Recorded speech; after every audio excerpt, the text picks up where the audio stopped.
What's going on, YouTube universe? My name is Arthur Hill, also known as Blood Red, also known as Bloody Bison, or to my gaming confidant, Bloody Effin' Bison. Basically, I want to talk to you about a couple of things. Number one, it's 2012. We don't have to worry about any MTA fare hikes. Yes! But sadly, in 2013 and 15, which y'all probably don't give a damn about, we'll probably have a raise. Damn, whatever happened to that supposed surplus that the MTA was supposed to have? I don't know about you guys, but I'm willing to wager a lot of that money probably went right into their fat capitalistic pockets. And here's another thing. It's amazing whenever I go out to the city and I see what what the MTA has done with this supposed money. It just makes me wonder, like, did we really need that? Like, sometimes I'll see screens on the actual bus stops, LCD screens. I wonder, how much did that cost? Was it really needed? I mean, I can only think of one thing that they probably done that was useful, and that was like putting up some kind of information display letting you know when your train is going to come. Aside from that, I think they just blow through money because their salaries are too fat. But, who knows? I want to hear from you guys. That's just the one thing I was going to mention. The other thing I was going to mention is sponsorship. I think especially in the realm of gaming, I think a lot of you guys fail to understand what sponsorship really is. If your supposed sponsor is just paying for, say, an entry, or maybe to fly you here and there, I guess you probably, that's kind of skirting the issue. You know, I just personally feel that a lot of gamers should educate themselves in the nature of business if they're going to be a true professional gamer. Because if you're going to be a professional gamer, that means you're going to be playing on a professional level. Best believe that there's going to be a lot of businessmen out there that's going to look at you as just raw talent and is going to try to suck you dry for every goddamn thing you can do for them. While they, on the other hand, is going to give you scraps. So it's best if you, the professional player, whatever you're playing, Tekken, Soul Calibur, Marvel vs. Capcom 3, whatever the fuck it is, just make sure that you know your worth and you know the ins and outs of business, at least in that aspect, so you don't find yourself cheated out of money that you should have gotten. Now that's issue number 2. Issue number 3. Issue number 3, somebody made mention that Blood Red, you should talk about more relationships and things of that nature and the women and all that stuff. Well, like I mentioned one of my episodes prior, I don't have anything against the real legitimate women out there that are hardworking, independent, doing their own thing. Hell, I even know a few of them. I've interacted with some of them. But I think the women that are just openly and blatantly slorish, just skanks, like, I don't really have much respect for them. And I think that it's just a bad look for women in general, because a lot of times you'll have a pretty woman that may have a good amount of intelligence, able to hold a conversation, is doing things for herself. But then you have these other women who kind of like, they're just all over the place with their shit. I mean, they don't give a damn. They're trying to use a guy for all he's worth. It creates a bad air around the good women, because most men are going to look at, hey, all women are bitches and whatnot, whatever case may be. But on the flip side of that, you can also say the same thing from a male standpoint, where a guy will be using a lot of women, and then the women will say all men are dogs. So I just believe ultimately a lot of good women end up with bad guys, and vice versa. I think that if we were able to identify what we are looking for as a person, be it the man or woman, and pretty much just better align what your true wants and desires are with that significant other, I think it'll probably be a better match. And better communication and trust is always key. If you don't have either of those, your relationship is going to go to shit, to be very honest with you.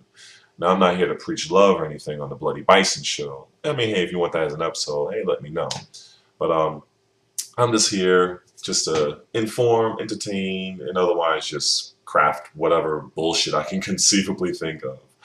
Um, Another thing here is when you look at some game developers out there that craft some of the games they make, it's kind of bad because they create characters that have no business being made playable in the tournament level.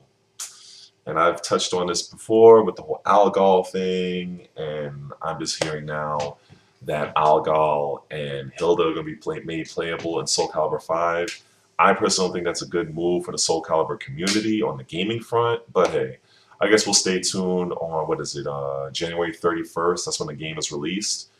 And I'm pretty sure that Namco is most likely going to do some sort of a national tournament for this game. Hopefully the grand finals is not Hilda versus Hilda again, as it was in Evo. So I touched base on the whole MTA thing.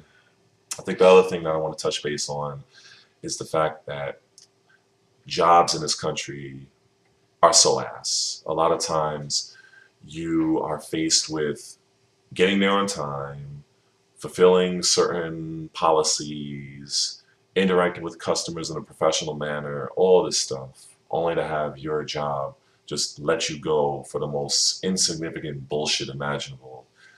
You know, and I know a lot of people who have been working a job for, say, about a year or two. They may have their shit relocated to like Bombay, India, or some other place, God knows where, just because they may be able to afford that person, say, $7 an hour, whereas you were getting paid like 20. So I feel that just makes the overall landscape of employment in the country, I think it just kills it, in my opinion. And I believe that when you have a career, it's vastly different than having someone with a 9 to 5. 9 to 5, especially when you're doing retail, shit is complete ass. And, you know, that's just my final statement on that. Because I personally work retail, and I've been working retail for a number of years, and they all ends the same way. If you're hired during the seasonal time, they use you, abuse you for whatever you're worth, and they fire you just like that. You know, I guess maybe that is the American way.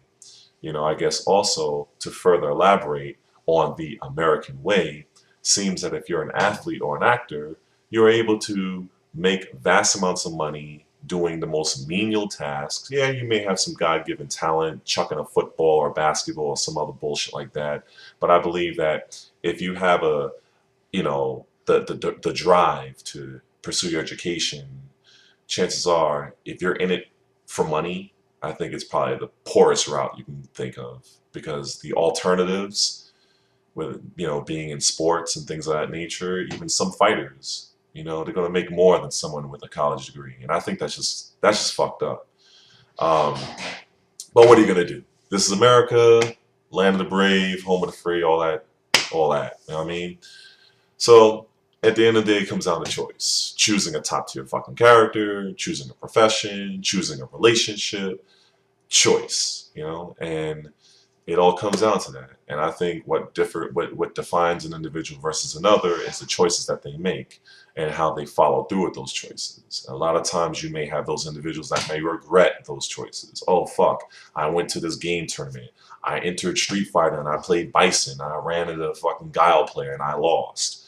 Oh well, hey, you made the choice to pick this ass character. So yeah. Oh damn, man, this bitch I've been with, yo, son, yo, this bitch is banging, son. Yo, I've been with this bitch for like 5 years, money, and all of a sudden she was just sucking my man's dick like as soon as I came for work. Well, I mean, chances are you probably, if you've been with somebody for a certain period of time, especially when you're living with them, you have to understand that people are going to be however they are.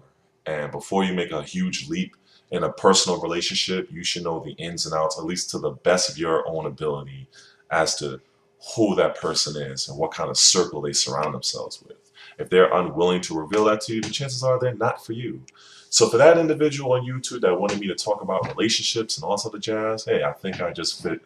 I think I just acquiesced your request. Now, I believe that, I'm almost out of time. So peace. Yes. Now die.